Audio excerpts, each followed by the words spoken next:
남지 않아요. 이스라엘 백성들도 이 과거에 기록했던 이 출애굽의 역사를 되돌아볼 때 자신들의 조상과 자신의 현 위치를 생각해 볼 수 있었을 것 같습니다. 그러면서 이 은혜는 아무나 체험하지 못한다. 오늘 말씀이요, 아무나 건너지 못합니다 라는 거예요. 홍해 사건이요, 놀라운 구원의 은혜인데 우리는 종종 내가 받은 은혜와 구원이 마치 당연한 듯이 이렇게 그냥 고개 빳빳이 들고 있어요. 나는 당연히 사랑받고 나는 당연히 복받아야 될 사람들이라고 이렇게 하고 있어요. 그런데 우리가 잠시 하나님이 된다면 우리를 그래도 사랑해야 될까요? 공의가 작동한다면 그 못돼 먹은 마음들 하나하나에 하나님은 그냥 벌하고 수장시키고 화형시켜도 1000번 만번 죽여도 우리는 살아남기에 의로운 공의가 작동하지 않을 거예요. 하나님이 그러나 놀라운 은혜를 오늘 우리에게 허락해 주셨다는 것을 잊으면 감사의 삶이 사라지는 순간 은혜도 메말라 갑니다. 이걸 왜 이게 철저하게 기록을 해놨을까요? 이거를 읽고 또 되뇌이며 와, 과거에 옛날에 이랬구나라는 것이 아니라 하나님 우리 말씀을 통해서 지금 너는 어떠한 삶으로 살아야 되느냐라고 분명하게 우리에게 이야기해 주고 있다는 것을 기억했으면 좋겠습니다. 10가지의 재앙도 기적이었는데 하나님은 그것으로 끝나지 않았어요. 하나님이 분명 영광 받으시기 위해서라고 이야기를 했어요. 하나님이 영광 받는 일이 무엇일까요? 하나님이 그냥 단순하게 홍해라는 그 기적의 사건을 일으켰다고 하나님이 영광을 받으실까요? 잘 생각해 보십시오. 하나님은 애굽 백성을 수장시키면서 영광을 받으시고 하나님은 그 백성 무력한 자들을 스스로 구원받지 못하는 자들을 구원해 내시면서 영광 받으시는 거예요. 그럴 때 모든 뭇 백성들이 하나님은 참된 구원이시다, 하나님만이 구원을 베푸실 전능자라 이렇게 고백할 때 하나님이 영광을 받으시는 거예요. 물론 하나님이 그 사건 아니어도 하나님은 충분히 홀로 영광을 받으실 수 있는 분이라는 것을 알아야 됩니다. 그러나 우리 인생들에게 알려주시는 이유가 있는 거예요. 우리의 삶의 목적이 그래야 되기 때문이라는 것을 알려줍니다. 10가지 재앙이 끝나서 이제 11번째 재앙 같아요. 놀라운 재앙이 이제 일어나는데 이것은 우리가 볼 때는 기적이었습니다. 기적. 바다가 갈라지는 기적이 일어났어요. 바다가 갈라져서 마른 땅이 되어서 건너가는 일이에요. 야, 이거 해보셨죠? 바다가 갈라지는데 건너가 보지 않았어요? 우리나라에 몇 군데 있던데. 실제 홍해는 아니지만 이 조석 간만에 이게 민물과 썰물이 일어나면서 이게 길이 조금 이렇게 드러나면 사람들이 막 그거를 건너면서 와, 홍해의 기적, 모세의 기적이다 하면서 이렇게 막 건너가면서 조화를 하는데 차원이 다르죠. 장정만 60만 명이 걷는 기적. 더 큰 기적은 뭐예요? 그물이 잠기면서 애굽의 가장 강력한 군대가 수장당했다는 거예요. 지금 우리가 이제 홍해를 건너고 있다고 해보세요. 어디 뭐 서해를 가면 자주 건너잖아요. 어디 가면 있더라고요, 많이. 뭐 1년에 한 번씩 열리는 데도 있고, 남해는 뭐 그런 데 가서 홍해 기적했는데 와, 물이 차오른다 그러면은 죽을 것 같아 이런 사람이 어디 있습니까? 다 뛰어나오지, 안 그래요? 그게 기적이 아니겠어요? 건너온 건 또 기적인데 그 가운데 하나님이 엄청난 심판을 보여주는 것이 기적이라는 거예요. 일단 단순하게 생각했을 때는 이스라엘의 편에 있는 대적을 하나님이 무찔러 주셨다는 것에 대한 놀라운 기적입니다. 결국은 선택받은 자는 건너가서 살아나지만 선택받지 못한 자는 수장당해서 죽을 수밖에 없다는 것만 보더라도 이것은 와, 크고 놀라운 은혜이구나, 아무나 받을 수 없는구나 이라는 것을 보게 된다는 것이죠. 이것을 기적의 사건이라고 하잖아요, 그렇죠? 근데 우리는 그런 게 있더라고요. 좀 의심의 눈으로 보는. 그 텔레비전에서 얼마 전에 그 마술사가 나오는데 세계 마술사들이 대한민국만 오면은, 우리나라만 오면은 긴장을 한대요.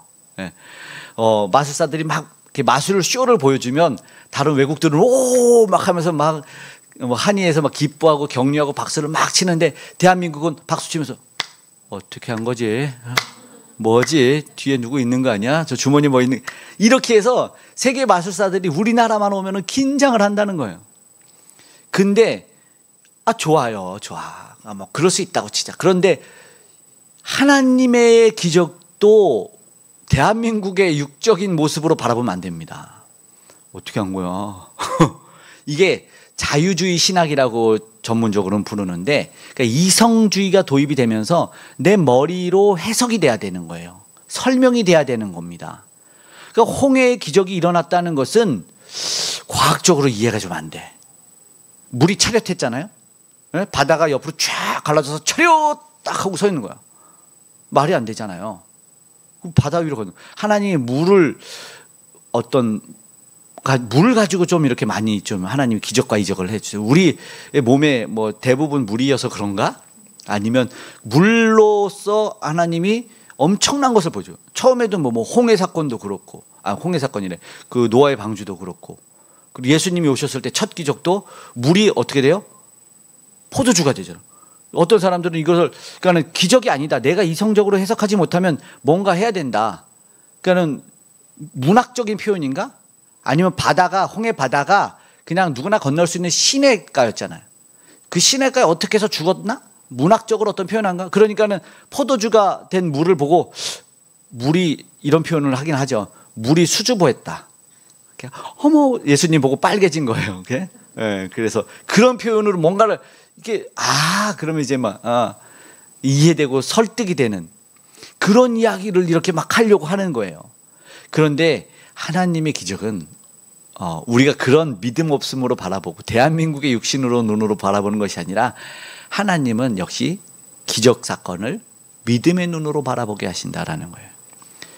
믿음의 눈으로 바라봐야지만 하나님의 은혜와 간증이 놀라운 일들이 쏟아져 나올 것입니다. 결국은 홍해바다 사건은 어떻게 건너냐는 첫 번째 조건은 믿음으로 건너는 것이다. 하나님은 우리에게 이야기하는 것입니다. 믿음 없으면 하나님이 계신다, 하나님이 그들과 함께 하신다, 하나님이 우리와 함께 하신다는 믿음의 출발로 건널 수 있는 것이 홍해바다. 그럼 오늘 우리가 가장 먼저 점검할 것은 나는 홍해를 건널 수 있는 믿음이 있을 것인가 라는 것입니다. 우리 27절 말씀해 보십시오. 여기에 하나님의 개입이 봅니다. 27절 함께 읽겠습니다. 모세가 곧 손을 바다 위로 내밀매 새벽이 되어 바다의 힘이 회복된지라. 애굽 사람들이 물을 거슬러 도망하나 여호와께서 애굽 사람들을 바다 가운데 엎으시니. 바다의 힘이 회복된다. 이거는 이미 바다는 힘이 존재했다는 겁니다. 무슨 말씀인지 아시면 과학적으로는 이거를 중력이라고 합니다. 물은 공중에 떠 있을 수도 없고 물은 차렷해서 서 있을 수도 없습니다. 그러니까 하나님 보고 차렷했다는 것이 이것은 그걸 조금 없애기 위해서 의심의 눈을 조금 줄이기 위해서 있지만 밤새 바람을 불었다라고 21절에 얘기합니다. 처음에. 그러니까는 모세가 손을 내미니까 여호와께서 큰 동풍이 밤새도록 불게 하셔서 그 바람에 엄청난 영향력과 힘, 그러니까 하나님이 중력보다 결국은 중력을 거스르는 힘이 있다. 이해되시죠? 그래서 예수님은 물 위로 걸으실 수밖에 없는 거예요. 그러니까 하나님의 능력이 엄청나다라는 것을 보여주면서 우리의 믿음은 하나님의 엄청난 능력을 믿어야 된다라는 것입니다. 바람을 이용하셨지만 그것은 하나님의 능력이다. 그의 세상에는 엄청난 힘이 존재하지만 그 힘 위에 계시는 분이 하나님이다. 그런데 놀라운 것은 왜 이스라엘 백성만 나왔냐라는 것이에요. 24절에 보세요. 24절에 보니까 함께 읽어볼까요? 시작. 새벽에 여호와께서 불과 구름 기둥 가운데에서 애굽 군대를 보시고 애굽 군대를 어지럽게 하시며. 네, 여기서 하나님의 힘이 하나 더 작동하죠. 보여지죠? 하나님이 애굽 백성들을 무찌르는 것에는 하나님의 힘이 작동해서 애굽 백성들을 어지럽게 만들어서 벗어나지 못하게 했다는 하나님의 개입이 분명히 하나님의 힘. 그러니까 상식과 지혜를 이렇게 가지고 야 바보냐 빠져나오면 되지. 응? 야 애굽에 오합지졸이잖아요. 군대도 아니고 무슨 행군을 하겠습니까? 행군을 발 맞춰도 모르고 제식 표현하면 손발 같이 올리는 이렇게 어설픈 이등병처럼 살 텐데 그보다 못할 텐데. 그들은 다 나왔는데 왜 군대는 그걸 못 나오고 더 빠른 말과 병거가 있는데 왜 못 나오냐? 이 상식과 지혜로 안 되게 하냐 이거예요. 수영에서 물이 잠겼어. 수영에서 나오지. 이런 내 논리로 대입을 할 수 있는 것을 아니다라고 말하는 게 성경의 시작입니다. 내 논리. 그러면 대입을 해보세요. 그러면 현대에서는 수영 다 하고 잠수 다 하고 뭐 다 있는데 그럼 홍수 날 때 스킨스쿠버 입고 다니지. 에? 안 그래요? 홍수와 태풍이 예고가 될 때 홍수와 태풍도 예고가 잘 안 돼요. 알지만 누가 현대 이 과학이 창궐하며 모든 시스템이 전산화되어 있어서 다 돼 있고 이 대한민국의 컴퓨터 시스템이 이 도시 대도시는 이 광역이 엄청나게 다 깔려 있대요. 그래서 모든 시스템이 다 통제되고 볼 수 있다고 하더라고요. 그랬는데 지하차도에 갇혀서 죽는 일이 생겨요. 참변이 일어납니다. 그렇지 않습니까? 그럼 그건 어떻게 생각해요? 홍수에. 이게 말도 안 되니까는 그런 논리로 대입하려면 지금 현대부터 해석을 해야 됩니다. 내 삶은요. 내 삶도 해석이 안 되잖아요. 그렇죠? 병원들은요. 왜 병원이 요즘 제일 잘 돼요. 예. 점점 여기 있는 병원들도 다 증축하고 새로 짓고 했어요. 그렇죠? 그냥 인간은 뭐 그걸로 조금 더 나았고 좀 덜 아플 수도 있을지 모르지만 알지만 그 옆에는 항상 뭐가 있죠? 장례식장이 있습니다. 인간은 연약합니다. 아무리 대단하고 위대하다. 경찰 보세요. 경찰 대단하고 치안과 보안 엄청나고 그렇지만 아무도 아닌 민간인의 칼부림에 소중한 목숨들이 그냥 뭐 어떻게 해요? 아무리 빠르게 출동하면 뭐합니까? 아무리 보안이 되면 어떡합니까? 그런다고 그런 사건 사고가 안 일어납니까? 내 돈이라고 내 물질이라고 다 챙긴다고 해서 파산이 안 일어납니까? 안 되죠. 그러니까 결국 상식으로 모든 걸 대입하지 않아야 된다는 게 오늘 어쩌면 우리의 겸손의 시작입니다. 하나님은 늘 눈의 처음부터 야, 네 상식으로 아니다. 세상 논리가 아니다. 인정이다. 이게 오늘 우리가 어쩌면 복을 받을 수 있는 우리가 믿음으로 건너갈 수 있는 조건이 된다는 것입니다. 보세요. 속수무책이에요. 홍수에. 왜요? 이해가 되지 않지만 하나님 세상도 그렇습니다. 이건 너무나 당연한 얘기군요 라고 우리는 받아들여야 되는 거예요. 여기서 보세요. 24절에 우리가 의심할까 봐 하나님이 그들을 묶으신 거예요. 하나님은 눈을 가릴 수도 있고 못 듣게도 하실 수 있어요. 말 못하게도 하실 수 있어요. 하나님이 묶으셨어요. 그러니까 인간의 편에서는 이해되지 않을지라도 결국은 뭐냐면 믿음 없으면 불신으로 말미암아 죄악으로 말미암아 못 건넌다. 오늘 분명하게 그 이야기를 하는 것입니다. 보세요. 그들은 또 뭐예요? 여기에 세상이 작동될 수밖에 없다. 그럼 굳이 한번 우리 생각과 우리 이성을 한번 넣어보면 그들이 지금 가지고 있는 게 뭐예요? 그들이 가지고 있는 게 황산벌이라는 우리나라 영화에서 보면 그 뭐 거시기 하면서 이 전쟁하는 우리나라 영화에 보면은 갑옷을 못 벗지 말자. 갑옷을 벗으면 안 되니까 그래서 진흙 공격을 한단 말이죠. 그래서 온몸이 무거워져서 지게 만들어요. 이게 뭐냐면 우리도 믿음의 백성일지라도 이거를 꼭 잡고 안 놓는 게 있을 수 있어요. 이게 결국은 물로 꼬르륵 가라앉게 만드는 것일 수 있다는 것이죠. 보세요. 이들이 자신의 무거운 갑옷을 벗어던지지 못하고 그들의 병거를 놓지 못하니까 야 이게 얼마짜린데 이거잖아요. 솔직히 말하면 야 이게 얼마짜린데 이 병거 하나가 억대예요. 알아요? 말이 두 필을 끌면 보조발이 두 필이 있어야 되고 그리고 이거를 운전하는 사람이 있어야 되고 교대를 해야 되고 교차를 해야 되고 이게 실제로 계산해 보더라도 이 병거가 어마어마합니다. 예. 벤츠는 게임도 안 될 정도로 비싸요. 말이 그 당시도 비쌌고 지금도 비싸죠. 말이 억대인 거 알죠? 예. 기본 4필만 있어도 얼마인지 알겠죠? 그리고 운전수가 몇 명이어야 됩니까? 그거 장난 아니에요. 그리고 또 외장은요. 바퀴여야 됩니다. 그 좋지 않은 그 노면을 달리는 튼튼한 바퀴여야 됩니다. 그걸 놓을 수 있을까요? 못 놔요. 결국 못 노는 거예요. 그럼 하나님이 그럼 어떻게 해야 돼요? 그들이 못 논다는 걸 알고 믿음 없는 백성들에게 작동하는 방법이 25절에 있어요. 25절 한번 보실까요? 시작. 그들의 병거 바퀴를 벗겨서 달리기가 어렵게 하시니 아멘. 여기까지만 보세요. 바퀴 빠지면요 버립니까? 못 버린다는 거죠. 야 이거 수리해야 돼. 어떻게든 고쳐야 돼. 이게 우리 인간 아닙니까? 이 연약한 우리가 이러니까 하나님이 그들은 믿음이 없으니까 그거를 붙잡고 죽어가는 거예요. 그러니까는 홍해 바다를 건너는 시작에 하나님이 무엇을 보여줍니까? 그들의 백성들은 세상 거 붙잡고 있는 이들은 절대 못 건너는 것. 그러나 하나님이 가라고 할 때 그러면 건너는 하나님의 사랑을 입은 자들은 건너가는 것. 일단 그들은 병거 없어요. 그러니까 하나님이 나한테 많이 안 주시는 게 감사해. 하나님 나 병거 없고 나는 하나님 외제차 없어서 감사합니다. 그래야 됩니다. 하나님 나 벤츠 수십억짜리 차 없어서 감사합니다. 보세요. 예배 오는데 만약에 수십억짜리 차에 기스 찍 나면은 예배가 안 된대요. 어떡하지? 어디서 저걸 똑같이 복원해서 고치지? 타이어가 다르면 타이어 어디서 갈지? 하루 종일 타이어 생각하다가 하나님 말씀 안 들리는 거예요. 무슨 기름을 넣어야 되나? 어디를 해야 되나? 이런 거에서 그러니까는 가진 것이 하나님이 우리에게 은혜의 방편으로 사용이 되면 좋지만 그것이 예배의 방해와 하나님 관계를 멀어지게 하는 것이면 하나님 그걸 내려놓게 하시는 것이고, 왜냐하면 그게 믿음의 출발을 하게 되니까 그게 건널 수 있는, 그러니까 못 건너요. 불신은 건널 수 없게 만드는 겁니다. 하나님은 결국은 내가 믿음 생활 잘할 수 있게 주변 정리를 해 주실 수 있어요.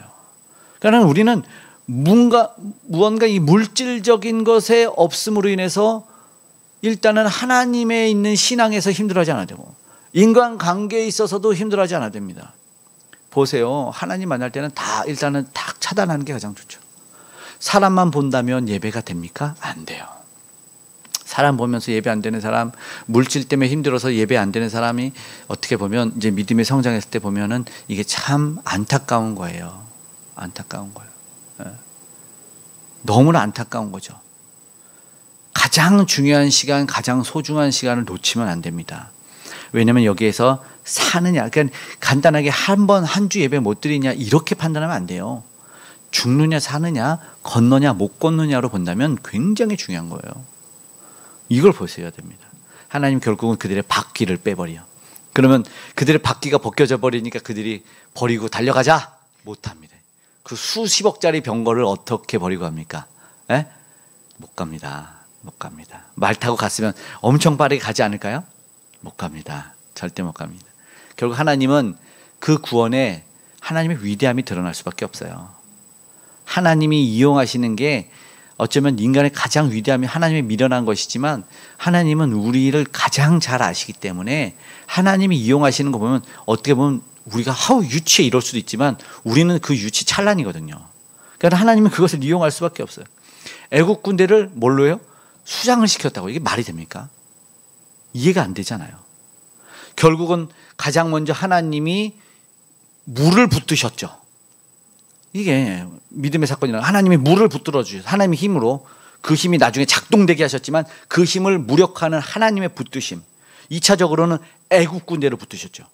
애국 군대가 붙들렸잖아요. 오늘 붙들렸고 24절에 붙들렸고 바퀴를 붙들렸어요. 결국에는 누구를 위해서? 이스라엘 백성들을 하신 거죠. 홍해 사건, 홍해 도화 사건을 바라보면 이거는 결국은 하나님의 개입이 아니면 못 건너는 사건입니다. 그래서 아무나 못 건넌다라고 나도 건너지 이게 안 된다는 거죠. 하나님이 그 세상 논리와 상식을 붙들지 않았다면, 하나님이 그 나를 괴롭히는 그 악의 세력을 붙들지 않았다면 못 건너요.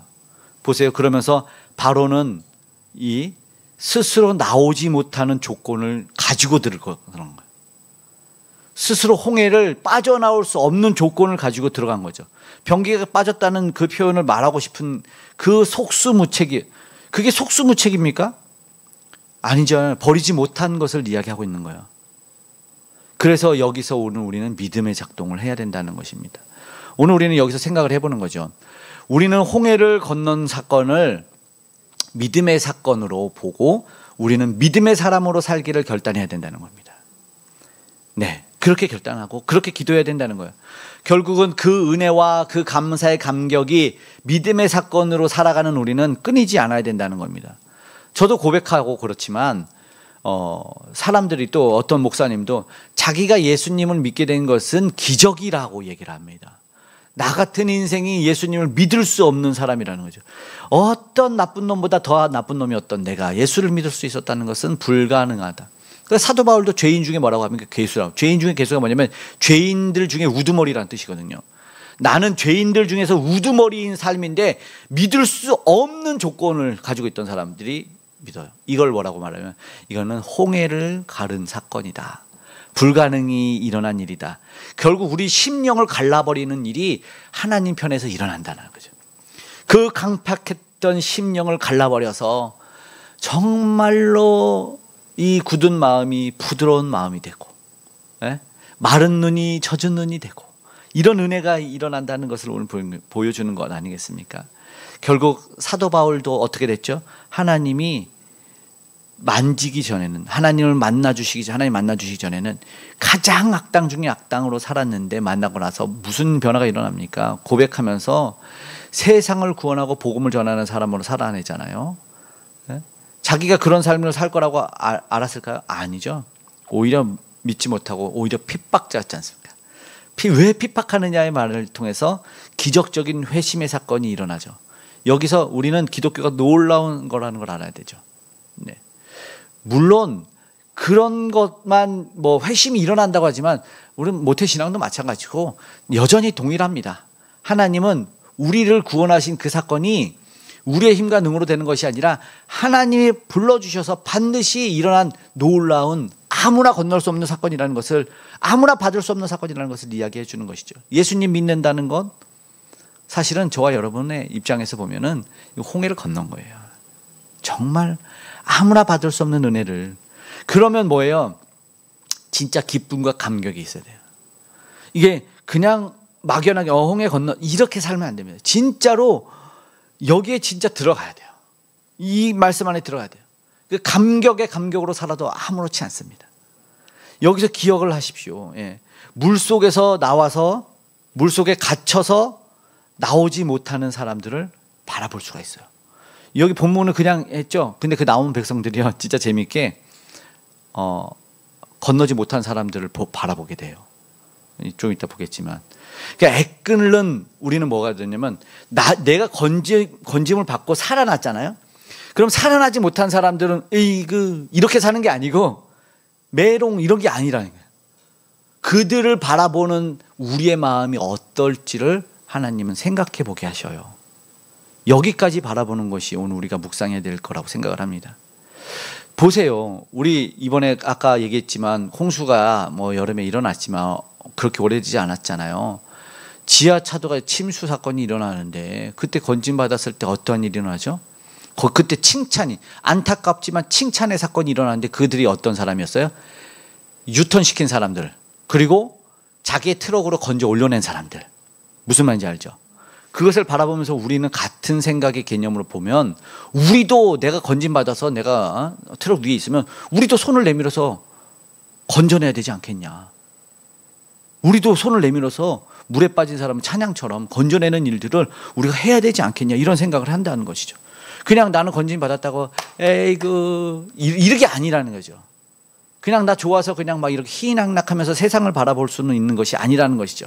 안타깝다라는, 우리 마음에 어쩌면 최소한 그런 마음들이 있고 그것을 나오지 못한 사람들의 안타까운 마음과 하나님한테 기도하는 심령은 있어야 돼요. 하나님 진짜 안타깝지만 진짜 모르고 죽어가는 사람들도 얼마나 많을 텐데, 힘없어서 잠들어서 죽는 사람도 많을 텐데 저들에 대한 불쌍함을 허락해달라고 우리는 기도해야 되지 않겠냐. 왜요? 그것은 어떤 길이에요? 멸망의 길이고 죽음의 길이지 않습니까? 생각해 보십시오. 오늘도 그러나 구원의 길은 열려 있어요. 오늘도 우리에게 그 수없이 많은 홍수가 우리를 엄몰할지라도 우리에게는 생명의 길이요 진리요 생명이신 그 길이 우리한테 열려 있단 말이죠. 우리는 그 길을 가고 있고 그 길을 전할 수가 있어야 된다는 것이죠. 얘기를 해주는 거죠. 길이 되시는 분을 영접해서 살아나시길 원합니다. 이렇게 해야 된다는 것입니다. 우리 공동체에 살아난 생명의 공동체 아닙니까? 우리를 왜 부르셨을까를 생각해 봐야 된다는 것이죠. 우리를 왜 부르셨을까?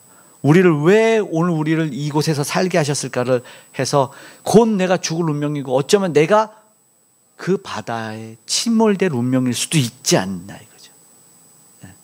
컴패션의 그 창시자가 그래서 내가 너를, 그럼에도 불구하고 너를, 이 표현을 이제 제가 자주 쓰는데 그 죽을 사람이 너일 수 있다. 그런데 저는 왜 살려? 그래서 내가 너를이라는 사명으로 연결해내야 되는 것이죠. 그러지 않으면 왜 우리를 구원하셨을까? 사도 바울이 그걸 알았어요.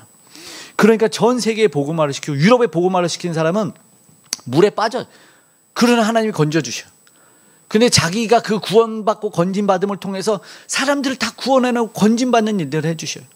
그래서 오직 예수만 전하지 않습니까? 너 건진받을 수 있다. 너 구원에서 번질 수 있다. 이 일을 합니다. 이런 놀라운 구원에 건진받은 경험을 자기 혼자 사는 것이 진짜 구원은 아닙니다. 초대교회 교부, 4, 5세기 교부였던 어거스틴, 우리가 잘 아는 참회록을 쓴 그 사람도 나를 주신, 구원해 주신 하나님의 은혜라고 고백하면서, 그러면서 어머니의 기도, 우리가 잘 아는 모니카의 기도도 얘기하거든요. 그를 살려낸 하나님의 은혜, 살려내기 위해서 세상에 죽어가는 영혼을 위해서 안타까워 기도한 그 기도가 있었다는 것 우리가 기억해야 돼요. 사도 바울이 교회들을 위해서, 그 영혼 구원을 위해서 어떠한 일을 했는지를 우리는 봐야 돼요. 그것이 오늘 우리의 이야기로 이어져 가야 된다는 것이죠. 우리를 구원하신 이야기. 결국은 꼭 기억하십시오. 아무나 건너지 못합니다. 그러나 나는 건너와 있습니다라는 것을 기억해야 돼요.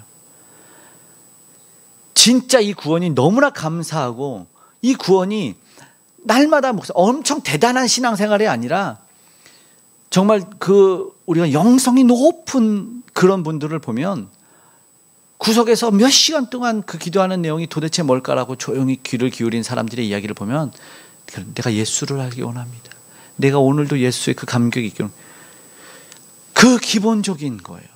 오늘 우리는 그냥 아무렇지 않아. 하나님 뭐가 대단하고 막 선교사님 이런 기도 안 해도 되고, 하나님 나를 구원해 주신 것이 얼마나 대단, 내가 그 물에 빠져 죽을 사람 아니었습니까? 그 기도만 하고 그걸 통해서 그 우리의 구원의 감격과 그 구원의 기쁨이 살아나는 것. 아무나 건너지 못하는 것, 내가 건너와 있음에 감사합니다. 하나님, 그러나 나는 무엇을 해야 될까? 이 처절한, 어쩌면 그 근본적인 기도만 회복이 된다 할지라도 우리는 그 기쁨 속에 하루하루를 살아갈 수밖에 없을 것입니다. 그 걱정이 아무것도 아닌 게 돼요. 너무나 놀라운 것이죠. 그러면 뭐예요? 예수님이 너무나 당연시 얘기한 등경 위에 등불을 숨길 수 있겠느냐, 이 말 하신 거죠. 내가 구원받은 감격이 어떻게 창피한 이 책갈피 속에 꽂아놓는 것이 되겠어요? 절대 그렇지 않습니다. 일어나게 돼 있어요. 살아나게 돼 있어요. 삶으로, 행동으로 보여주게 돼 있어요. 이제 그 말씀, 제가 말씀드린 말씀을 한번 30절에 있는데요. 한번 보세요. 여기서 우리를 생각하게 만드는 거예요. 30절의 말씀 한번 생각하면서 읽어보겠습니다. 시작. 그날에 여호와께서 이같이 이스라엘을 애굽 사람의 손에서 구원하심에 이스라엘이 바닷가에서 애굽 사람들이 죽어 있는 것을 보았더라. 아멘. 보여요. 여기서 이제 끝이에요. 여기 나머지 잔잔한 여운을 우리에게 주는 거예요. 지금도 죽어가는 영혼들을 바라만 보고 있을 것이냐? 그러면서 이스라엘 백성들은 너가 그들일 수 있다. 저 죽어 널브러져 있는 시신이 너일 수 있다. 얼마나 많은 시신이었겠습니까? 세상 것 붙잡고 있었던 그 시신들을 바라보게 하시는 주님을 우리는 생각해야 돼요. 참상이겠죠? 안타까운 참상들, 내가 저기 누워있을 수도 있겠구나라는 것을. 불평 속에서 마치 건너 그랬을 때 건너지 못하는 불순종이 남아있었더라면 절대 못 건넜을 겁니다.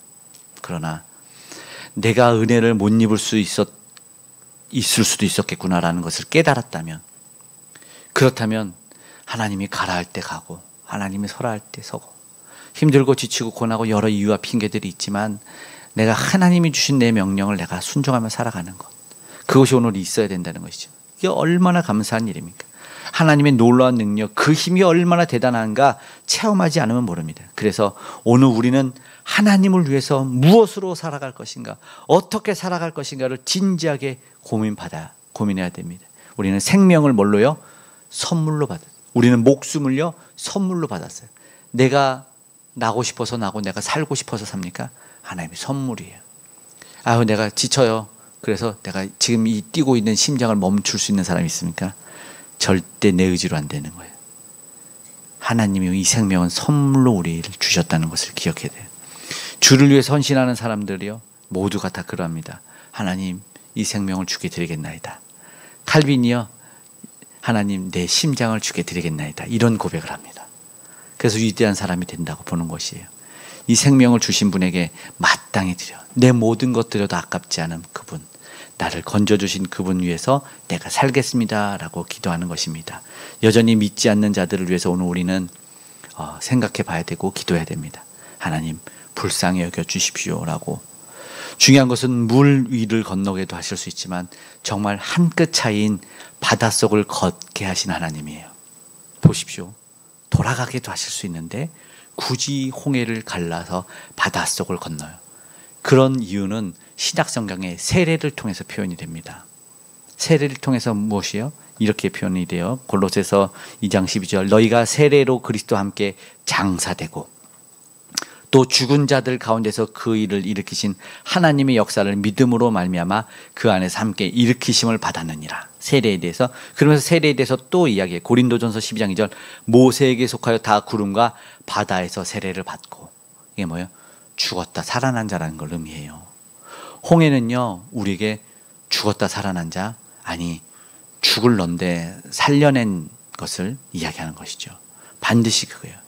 장사되고 살아난 것을 이야기하는 게 이후의 사람들도 이 홍해를 해석해내는 이야기고, 오늘 우리가 세례를 보고 세례식을 거행할 때도 이것을 생각하게 되어 있다는 것입니다.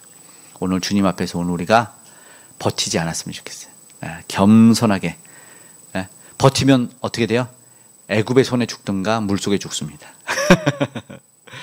오늘 우리에게 주신 그 생명 어서 보여지면 빠르게 건너고, 빠르게 건너갔다면 뒤를 돌아 내가 살릴 자가 누구인가를 우리가 되돌아보기를 원합니다. 오늘 우리가 살려낼 때 지체하지 않았으면 좋겠어요. 오늘 우리에게는 하나님이 구원과 함께 더불어 사명을 주셨다는 것을 기억했으면 좋겠습니다. 오늘 함께 그 은혜 가운데 살아갈 수 있는 저 여러분이 되기를 간절히 소망합니다. 아멘. 이 시간 우리 함께 기도했으면 좋겠습니다.